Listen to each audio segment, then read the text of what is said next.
नमस्कार, स्वागत है आप सभी का हमारे इस बुलेटिन में। मैं हूं आपके साथ अंशिका। शुरुआत करेंगे आज की खास खबरों के साथ। मुख्यमंत्री पुष्कर सिंह धामी ने शुक्रवार को सचिवालय में राज्य स्तरीय NCORD की बैठक लेते हुए अधिकारियों को निर्देश दिए कि नशीले पदार्थों पर प्रभावी रोकथाम के लिए कार्य योजना बनाई जाए। उन्होंने दवाइयों के रूप में नशीली पदार्थों के प्रचलन को रोकने के लिए भी NDPC एक्ट के तहत लगातार कार्रवाई किए जाने के निर्देश दिए हैं और इसके लिए संयुक्त टीम बनाकर छापेमारी की कार्रवाई की जाएगी। हल्द्वानी और कोटद्वार में नशा मुक्ति केंद्रों की संचालन की शीघ्र कार्रवाई की जाएगी। इसके साथ ही उन्होंने कहा कि उत्तराखंड के बॉर्डर एरिया में नशीले पदार्थों की तस्करी को पूरी तरह से रोकने के लिए सघन चेकिंग अभियान चलाया जाए।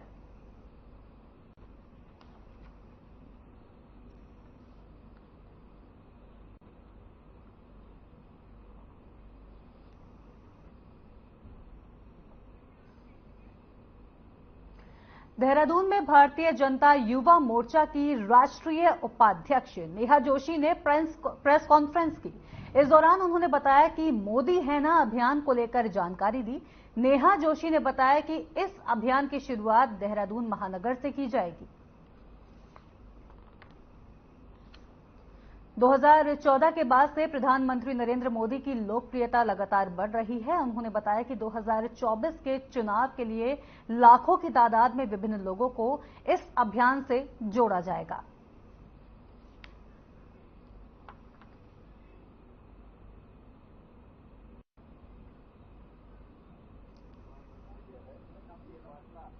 देखिए, भारतीय जनता पार्टी लगातार कोशिश करती है कैसे अपने संगठन में विभिन्न लोगों को जोड़ने की और खासकर युवाओं को। पिछली बार 2019 में जब प्रधानमंत्री जी को हमने दोबारा प्रधानमंत्री बनाया था तो एक बड़ी संख्या में फर्स्ट टाइम वोटर्स का, युवाओं का सहयोग हमें उसमें मिला था। तो मोदी है ना कार्यक्रम के जरिए हमारी एक कोशिश रहेगी कि जो प्रथम बार वोट देने वाला युवा है, जो फर्स्ट टाइम वोटर है, उसको मोदी जी की जो कल्पना है इस देश के लिए, मोदी जी जो इस देश के लिए कर रहे हैं, उन योजनाओं से जोड़ने का, और किस तरीके से जो गैर राजनीतिक युवा होता है, जो देश के विकास की एक गाथा से जुड़ना चाहता है, जो विकसित भारत की बात करता है, उसको कैसे हमारी विचारधारा से जोड़ें, इस ध्येय को लेकर इस यात्रा को हम शुरू कर रहे हैं।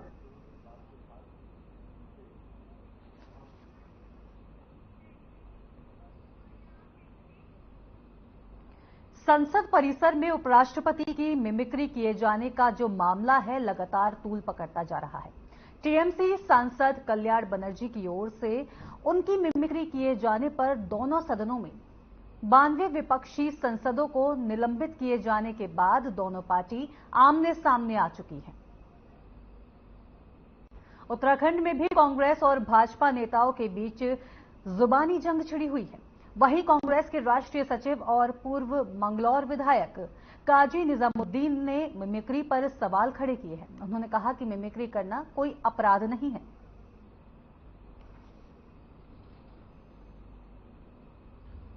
मिमिक्री एक आर्ट है, नकल उतारना एक आर्ट है। फिल्म स्टार्स की, पॉलिटिकल लोगों की सदा नकल उतारी गई और ये एक कभी भी इसको इस नजरिए से नहीं देखा गया और हमने कभी नहीं देखा। हमारे नेताओं की नकल मौजूदा प्रधानमंत्री साहब ने लोकसभा के अंदर नकल उतारी, अपनी स्पीचेस में उन्होंने नकलें उतारी। दीदी, ओ दीदी, ये किसने की ये बातें? तो ये सब चीजें जो हैं ये सिर्फ और सिर्फ दिमाग और ध्यान भटकाने के लिए जनता का, महंगाई से। जिन सांसदों ने माननीय महामहिम उपराष्ट्रपति जी का जो अपमान किया है, उनको अपशब्द किया है, मैं उनकी घोर निंदा करता हूं। और जो लोग अनुशासनहीनता करते हैं, अगर सांसद इस प्रकार का काम करेंगे तो आम जनता से क्या प्रेरणा लगी। वहां पर जो भी कार्रवाई हुई है वो बिल्कुल सत्य हुई है और इस प्रकार की कार्रवाई आगे भी इस प्रकार की जो कोई गलत काम करता है संसद और विधानसभाओं के अंदर, उन पर भी कार्रवाई होनी चाहिए। लोकसभा और राज्यसभा से विपक्षी दलों के 146 सांसदों के निलंबन के विरोध में उत्तराखंड कांग्रेस ने देहरादून में राजभवन का घेराव किया। कांग्रेस प्रदेश अध्यक्ष करण मेहरा के नेतृत्व में सैकड़ों कांग्रेसी कार्यकर्ताओं और पदाधिकारियों ने विपक्षी सांसदों के निलंबन और उत्पीड़न से नाराज होकर केंद्र सरकार के खिलाफ जमकर नारेबाजी की। वहीं पुलिस ने प्रदर्शनकारियों को हाथी बड़कला में बैरिकेडिंग की सहायता से राजभवन से पहले ही रोक दिया, जिसके बाद कांग्रेसियों की पुलिसकर्मियों से तीखी नोकझोंक भी हुई।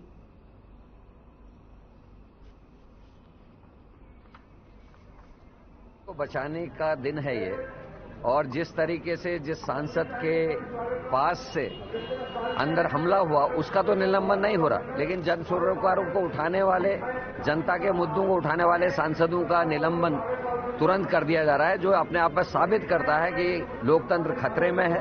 हमने पिछले 10 सालों में मोदी सरकार में 9 जनता के द्वारा चुनी हुई सरकारों को गिरते हुए देखा है, और अब सांसदों का निलंबन देख रहे हैं। जो सबसे ज्यादा मुखर मोदी के और सरकार के खिलाफ होता है उसको किसी ना किसी बहाने या तो निलंबित किया जाता है या उसको गिरफ्तार किया जाता है। संजय सिंह और कई लोग ऐसे उदाहरण इस सदन में हैं जिनका निलंबन या उनकी गिरफ्तारियां की गई, और आज के दिन में ना जुडिशरी सेफ है, ना पत्रकार सेफ है, ना चुने हुए प्रतिनिधि सेफ है। पूरी की पूरे ऐसा लगता है हिटलर का शासन चल रहा है।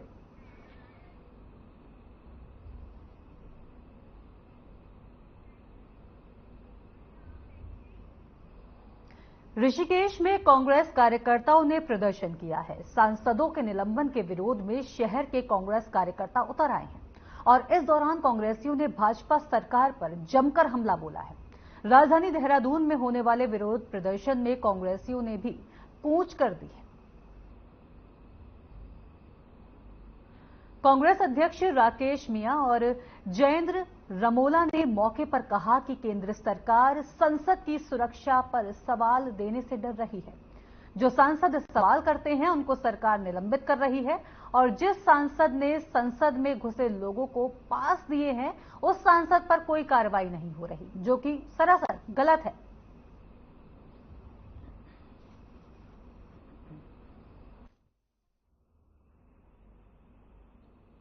तस्वीरों में आप साफ देख पा रहे हैं कांग्रेस कार्यकर्ता ऋषिकेश में प्रदर्शन करने के लिए पहुंचे हुए हैं, जहां पर लगातार नारेबाजी की जा रही है। साथ ही साथ सांसदों के खिलाफ ये लोग नारेबाजी कर रहे हैं कि जिनके शहर से सांसद में जो घटना हुई है उस पर कार्रवाई न करते हुए सरकार विपक्षियों को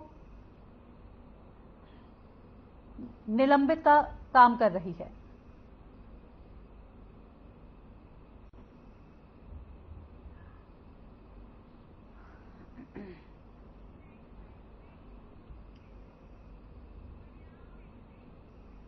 और फिलहाल रुक रहे हैं यहां एक छोटे से ब्रेक के लिए। ब्रेक के बाद जल्द हाजिर होंगे।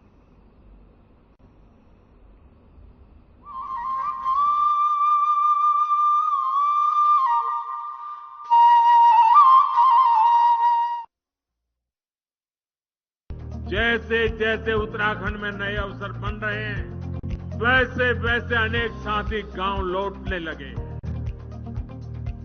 डबल इंजन सरकार का प्रयास है कि गांव वापसी का ये काम तेजी से हो। प्रधानमंत्री नरेंद्र मोदी के मार्गदर्शन और मुख्यमंत्री पुष्कर सिंह धामी के कुशल नेतृत्व में ग्राम्य विकास की महत्वपूर्ण योजनाएं नए आयाम तय कर रही हैं। दीनदयाल उपाध्याय ग्रामीण कौशल्य योजना के तहत नजदीकी ब्लॉक में गरीब परिवार के युवकों को निःशुल्क कौशल प्रशिक्षण देकर नियमित मासिक आय वाले रोजगार और स्वरोजगार के अवसर उपलब्ध कराए जा रहे हैं।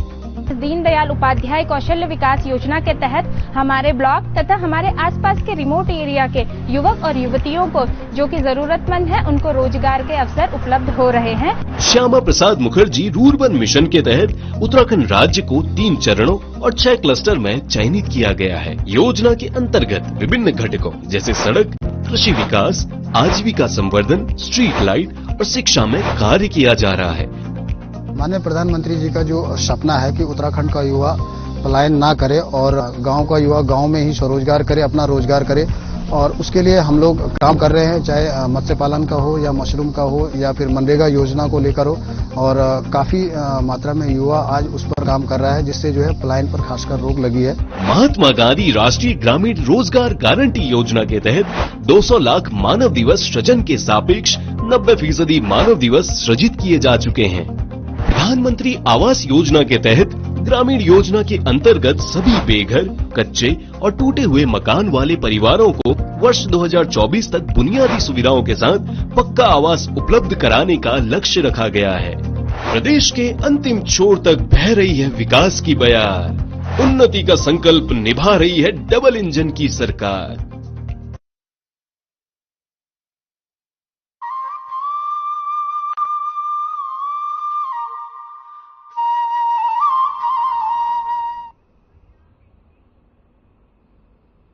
ब्रेक के बाद एक बार फिर आप सभी का स्वागत है। बढ़ेंगे खबरों की ओर। कांग्रेस के जिला सम्मेलन में गुटबाजी खुल के सामने आई। मंच से ही कांग्रेस पीसीसी के सदस्य और गदरपुर से कांग्रेस के विधायक प्रत्याशी ने अपनी नाराजगी जताई। अल्पसंख्यक मोर्चा के नेता परवेज कुरैशी ने भी मुसलमानों की अनदेखी के आरोप लगाए। इस दौरान कांग्रेस प्रदेश अध्यक्ष बिना कॉन्फ्रेंस कर ही वापस लौट गए। कांग्रेस के समर्थक भी जुटे, पर मंच से आपसी मतभेद और गुटबाजी प्रत्यक्ष रूप से देखी गई। जहां एक तरफ जिला अध्यक्ष हिमांशु गाबा सभी के एकजुट होने का दावा करते दिखे, तो वहीं कांग्रेस के वरिष्ठ नेता किच्छा से विधायक और पूर्व में कांग्रेस सरकार में मंत्री रहे तिलक राज बेहड़ आयोजन से दूरी बनाते दिखे। मैं तैयार जी से धन्यवाद करती हूं। मुझे तो आज ऐसा लगा कि हल्के हल्के जो मुस्लिम समाज के लोगों को है वो कांग्रेस भी दूर करती जा रही है। आज का जो मैंने सम्मेलन देखा, इतनी मेहनत करी, अल्पसंख्यक लोग यहाँ पे आपने देखे भी होंगे मंच के माध्यम से, आपने इतने लोग थे अल्पसंख्यक, लेकिन अल्पसंख्यक की वहां कुर्सी ना देखी ना, तो मेरा खुद इस चीज से दिल टूटा कि यार हम लोग इतने बुरे हो गए क्या। हमें भारतीय जनता पार्टी जो है सपोर्ट नहीं करती, कांग्रेस के हम कहलाए जाते हैं तो कांग्रेस भी हमें दरकिनार कर रही है। तो मुझे तो बड़ी शर्म महसूस हुई आज यहाँ पे आने पे, और मैं तो इस बात को अध्यक्ष जी से भी कहूंगा, जिला अध्यक्ष जी से भी कहूंगा कि आपने ऐसी बेइज्जती क्यों अल्पसंख्यक लोगों की आप करना चाहते हो। जो मोदी जी की सरकार से प्रभावित मीडिया, वो भी विपक्षी सांसदों के निलंबन मामले पर जहां पूरे देश भर में विपक्ष के नेताओं के द्वारा इसका विरोध किया जा रहा है, तो वहीं उत्तराखंड में कांग्रेस भी इस पूरे मामले को लेकर विरोध में दिखाई दे रही है। हल्द्वानी में विधायक सुमित हिरदेश के नेतृत्व में तमाम कांग्रेस नेताओं ने संसद के निलंबन पर एसडीएम कोर्ट पहुंचकर राष्ट्रपति के नाम ज्ञापन सौंपा। हल्द्वानी से कांग्रेस विधायक सुमित हिरदेश ने कहा कि संसद में इस तरह के कार्य बेहद निंदनीय है, जिसका वे विरोध करते हैं। वहीं उनका कहना है कि देश की संसद में विपक्ष के सांसदों का निलंबन केंद्र सरकार की तानाशाही दिखाता है।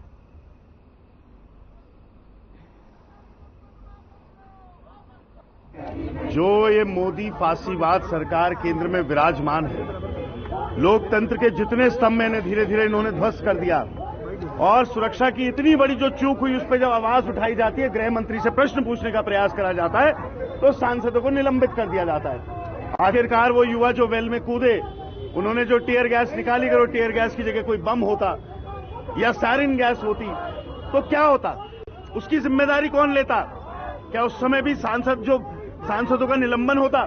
या जो लोग लोकतंत्र के जो सबसे बड़ा मंदिर है, जो हमारी संसद भवन है, वहां पे जब आवाज उठाते, उनकी आवाज दबाने का लगातार जो प्रयास करा जा रहा है, इतना बड़ा लोकतंत्र पे घात आज तक भारत के इतिहास में नहीं है। भारतीय राजनीति का सबसे काला अध्याय घोषित आपातकाल है।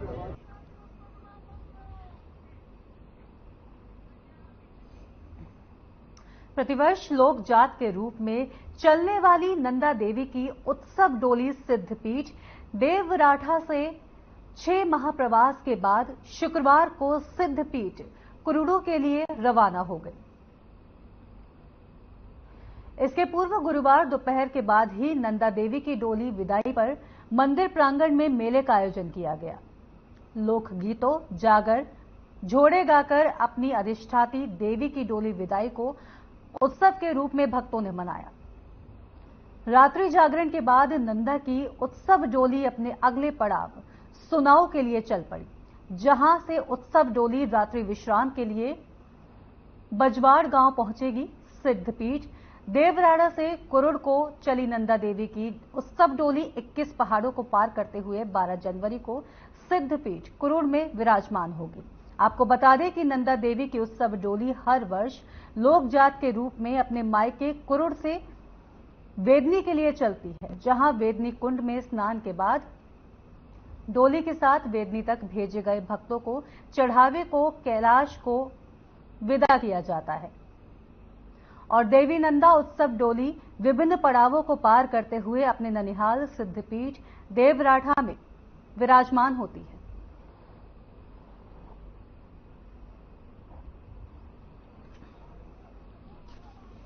भगवती नंदा देवी जो हमारी जो परंपरा चल के आई है, विदाई है स्वागत। तो विदाई के कार्यक्रम जो अब आज विदाई का कार्यक्रम हुआ वो सभी हमारे जो परगना प्रधान के लोग हैं, ग्राम सभा देवराड़ा के लोग हैं, जो 14 सियाने लोग हैं, जो परंपरा से जुड़े हुए लोग हैं, उनके द्वारा एक बहुत बड़ा ऐतिहासिक पल है जो आज ये कार्यक्रम कल से जो ये कार्यक्रम चल रहा है बहुत ऐतिहासिक है। और मैं सभी माँ भक्तों नंदा देवी भक्तों से वो करता हूँ कि वो आगे भी इस कार्यक्रम को आगे बढ़ाएं और भव्य रूप से बढ़ाएं ताकि माँ का आशीर्वाद सब लोगों पे बना रहे।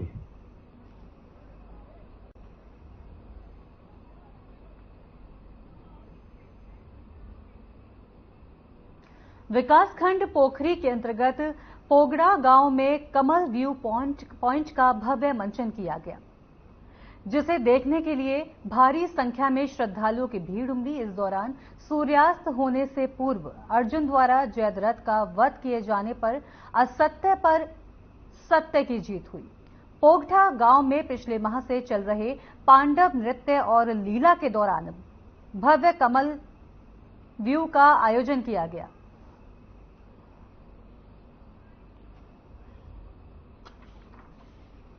25 दिन आज हो गए हैं और इस 25वें दिन में जो कमल व्यू बनाया गया है, आप जानते हैं कि महाभारत में गुरु द्रोण के द्वारा ये कमल व्यू बनाया जाता है जयद्रथ की रक्षा के लिए, लेकिन वो उसको नहीं बचा पाते हैं। और जब आप जानते हैं कि कमल व्यू में अर्जुन घुस जाते हैं, 7-8 द्वार तक हो जाते हैं, तब सूर्यास्त हो जाता है। और सूर्यास्त होता नहीं बल्कि वो सब भगवान कृष्ण की माया होती है। वो योग माया के द्वारा कृष्ण को छिपा देते हैं, उसको सूर्य को छिपा देते हैं और फिर जैसे ही जयद्रथ बाहर आता है तो अर्जुन उस पर बाण मार देते हैं। दूसरी बात मैं आपसे ये कहना चाहता हूँ कि हमारे गांव में बड़ी विशेषता इस पांडव नृत्य की ये है कि 2016 के बाद ठीक 7 साल बाद ये नृत्य हो रहा है। दोनों गांवों का संयुक्त रूप से हो रहा है, ग्राम सभा गोदी के माला और पोगठा का। तो ये 25 तारीख इसका समापन होगा। और जैसे कि आज कमल व्यू हो गया है, जयद्रथ का वध हो चुका है और आज रात को द्रोण स्वर्गवास होगा। और जो ये कमल व्यू था ये एक बहुत भव्य और दिव्य रहा है आज का कार्यक्रम। विभिन्न गांवों से काफी मात्रा में हमारे पब्लिक जो जनता आ रही थी, ग्रामवासियों में एक अलग ही उत्साह बना हुआ था और बहुत अच्छा कार्यक्रम हमारा ये रहा है।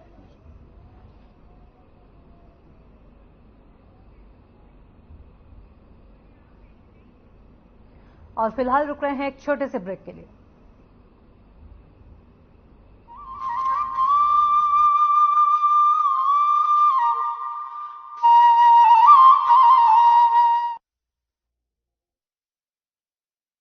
जैसे जैसे उत्तराखंड में नए अवसर बन रहे हैं, वैसे वैसे अनेक साथी गांव लौटने लगे। डबल इंजन सरकार का प्रयास है कि गांव वापसी का ये काम तेजी से हो। प्रधानमंत्री नरेंद्र मोदी के मार्गदर्शन और मुख्यमंत्री पुष्कर सिंह धामी के कुशल नेतृत्व में ग्राम्य विकास की महत्वपूर्ण योजनाएं नए आयाम तय कर रही हैं। दीनदयाल उपाध्याय ग्रामीण कौशल योजना के तहत नजदीकी ब्लॉक में गरीब परिवार के युवकों को निशुल्क कौशल प्रशिक्षण देकर नियमित मासिक आय वाले रोजगार और स्वरोजगार के अवसर उपलब्ध कराए जा रहे हैं। दीनदयाल उपाध्याय कौशल्य विकास योजना के तहत हमारे ब्लॉक तथा हमारे आसपास के रिमोट एरिया के युवक और युवतियों को जो कि जरूरतमंद है उनको रोजगार के अवसर उपलब्ध हो रहे हैं। श्यामा प्रसाद मुखर्जी रूरबन मिशन के तहत उत्तराखंड राज्य को 3 चरणों और 6 क्लस्टर में चयनित किया गया है। योजना के अंतर्गत विभिन्न घटकों जैसे सड़क, कृषि विकास, आजीविका संवर्धन, स्ट्रीट लाइट और शिक्षा में कार्य किया जा रहा है। माननीय प्रधानमंत्री जी का जो सपना है कि उत्तराखंड का युवा पलायन ना करे और गांव का युवा गांव में ही स्वरोजगार करे, अपना रोजगार करे, और उसके लिए हम लोग काम कर रहे हैं, चाहे मत्स्य पालन का हो या मशरूम का हो या फिर मनरेगा योजना को लेकर हो। और काफी मात्रा में युवा आज उस पर काम कर रहा है, जिससे जो है पलायन पर खासकर रोक लगी है। महात्मा गांधी राष्ट्रीय ग्रामीण रोजगार गारंटी योजना के तहत 200 लाख मानव दिवस सृजन के सापेक्ष 90% मानव दिवस सृजित किए जा चुके हैं। प्रधानमंत्री आवास योजना के तहत ग्रामीण योजना के अंतर्गत सभी बेघर, कच्चे और टूटे हुए मकान वाले परिवारों को वर्ष 2024 तक बुनियादी सुविधाओं के साथ पक्का आवास उपलब्ध कराने का लक्ष्य रखा गया है। प्रदेश के अंतिम छोर तक बह रही है विकास की बयार, उन्नति का संकल्प निभा रही है डबल इंजन की सरकार।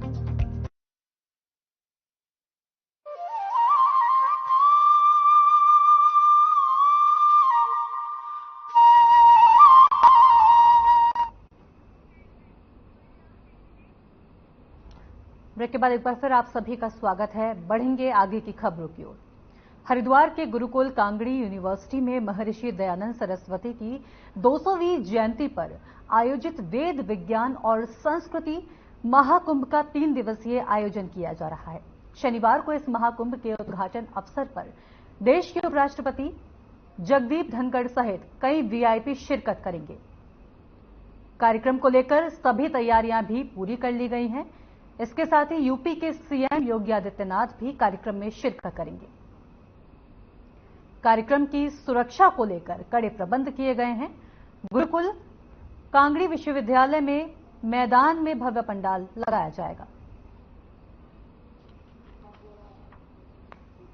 ये कि जो महामहिम आ रहे हैं उनको सुरक्षा के हिसाब से, प्रोटोकॉल के हिसाब से सब सर्वोच्च प्रोटोकॉल में आते हैं, तो लिहाजा इसलिए सुरक्षा व्यवस्था के लिए हमने 4 आईपीएस अफसर लगाए हैं यहाँ, साथ ही 11 एडिशनल एसपी और सीओज लगाए हैं, 6 कंपनी पीएसी लगी है, साथ ही बहुत बड़ी संख्या में हमारे आर्मेड और सिविल पुलिस के जवान लगे हैं, करीब जिसकी संख्या 1500 के आसपास है। इसी तरह से लगातार हमारे बम डिस्पोजल स्क्वाड के द्वारा चेकिंग की जा रही है कार्यक्रम स्थल की, ताकि किसी तरह की कोई अनटूवर्ड घटना न हो। इसलिए बीडीएस की टीम लगातार मूवमेंट पे है।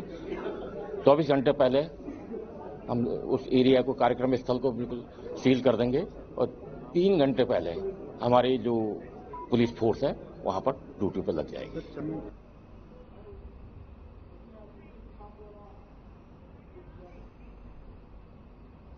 हल्द्वानी के गोला खदान कारोबारी के विरोध के बावजूद भी खनन का कार्य शुरू हो चुका है। भारी सुरक्षा व्यवस्था के बीच गोला नदी से खनन का कार्य किया जा रहा है, जिसके लिए सिटी मजिस्ट्रेट एसडीएम के साथ ही तहसीलदार को भी तैनात किया गया है। खनन के निजीकरण और वाहनों के फिटनेस प्राइवेट में होने के विरोध में खनन कारोबारी पिछले लंबे समय से आंदोलन कर रहे हैं। वहीं प्रशासन और वन निगम ने गोला के शीश महल और राजपुरा गेट से खनन कार्य शुरू करा दिया है। हालांकि खनन कारोबारी का विरोध अभी भी जारी है। ये आप जैसा कि आप देख रहे हैं कि जो हमारा ये भी फिलहाल शीश महल गेट है, इसके अलावा अन्य गेट हैं, सभी प्रारंभ हो गए हैं और इनमें खनन का कार्य कल से ही प्रारंभ हो गया था। कुछ लोगों का विरोध था, अनावश्यक वो लोग कुछ लोगों को रोक रहे थे। सिर्फ उस व्यवस्था को बनाने के लिए यहाँ पर मॉनिटरिंग के लिए हम लोग यहाँ पर मौके पे आए हुए थे कि व्यवस्था रहे और किसी तरीके की किसी को कोई परेशानी ना हो। अपनी स्वेच्छा से ये लोग नदी में खनन के लिए गए हुए हैं, गेट खुल गए हैं। ऐसी कोई आवश्यकता नहीं है, सभी लोग जा रहे हैं और हाँ, अगर कोई अनावश्यक किसी भी गाड़ी को रोकेगा तो निश्चित ही उस पर कार्रवाई की जाएगी। नहीं, यहाँ तो कोई ऐसा विरोध नहीं है, शांतिपूर्वक चल रहा है। जो वाहन स्वामी अपने वाहनों को भेज रहे हैं, खनन का कार्य सुचारू है। सुरक्षा कैसे लगाएगी, इसको किस तरह लगाएगी? एहतियात के तौर पे है, जैसे कि कॉल थी कि शायद कोई विरोध करेगा, पर ऐसा है नहीं। शांतिपूर्वक चल रहा है और कोई अराजकता करेगा उसके खिलाफ भी ठोस कार्रवाई की जाएगी। हाँ, मेरे ख्याल से 8-10 चली गई हैं और लगातार चल रही है।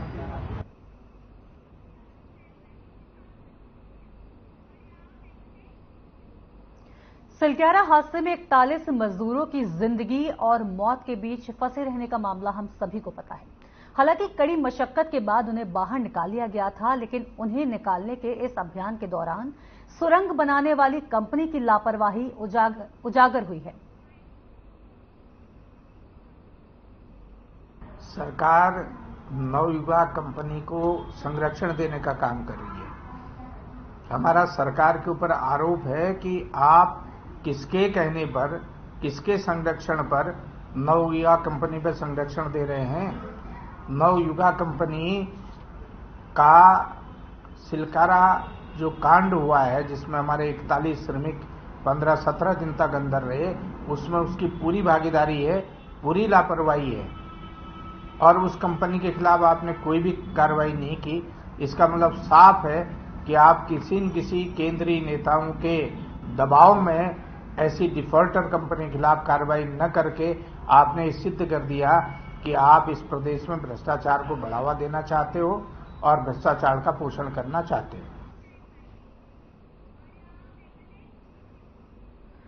जनपद उधम सिंह नगर के जसपुर कोतवाली क्षेत्र में भट्टा कॉलोनी की नई बस्ती में देर रात एक युवक की संदिग्ध परिस्थितियों में मौत हो गई। मामले की सूचना पाकर पुलिस मौके पर पहुंच गई।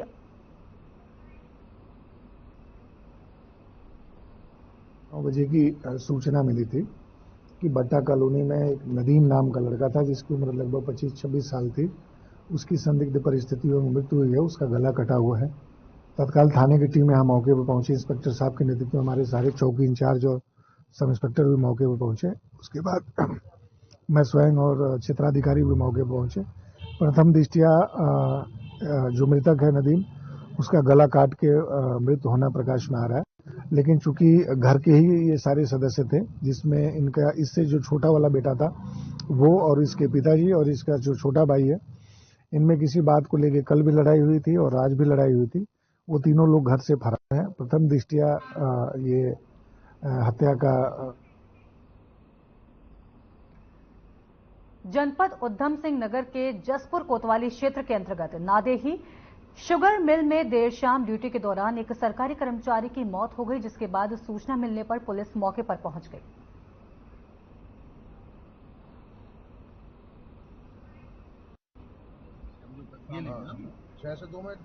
नियम प्रचलित है, नियमानुसार उनको जो भी लाभ है पहुंचाने की पूरी कोशिश की है। कर्मचारी का नाम प्रेम था और प्रीतम था और ये पेन मजदूर के रूप में कार्यरत था। आज तो 6 से 2 की ड्यूटी में आया था जी। हमारी फैक्ट्री का सीनियर कर्मचारी, स्थायी कर्मचारी था, उसकी यहाँ डेथ हुई है। ये घटना तो देखो पोस्टमार्टम के बाद पता चलेगी कैसे हुई है, लेकिन डेथ हुई है ऑन ड्यूटी खत्म हुई। उसका परिवार यहाँ बच्चा बाली, और हमने जिलाधिकारी से बात की, जीएम से बात की, और हमने ये कहा है कि उसको उचित मुआवजा और उसके परिवार के किसी एक बच्चे को नौकरी मिलनी चाहिए। लेकिन जिलाधिकारी का कहना, मैं जो प्रोसीजर है उसके तहत कार्रवाई करूंगा और सरकार को लिखूंगा। तो हमारा प्रयास रहेगा कि उसके परिवार को रोजगार मिलना चाहिए। जो हादसा हुआ है ये मिल के अंदर हुआ है और ये बेचारे बिल्कुल भूमिहीन है। कोई इनके पास 4 बीसे भी जगह नहीं है, रहने की छतें खाली।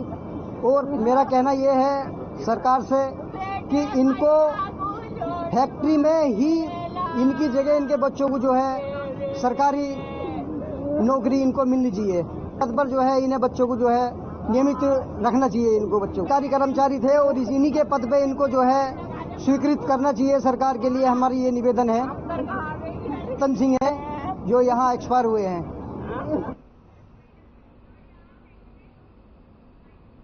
और इसी के साथ इस बुलेटिन में इतना ही। फिर मिलेंगे आपसे, तब तक के लिए नमस्कार।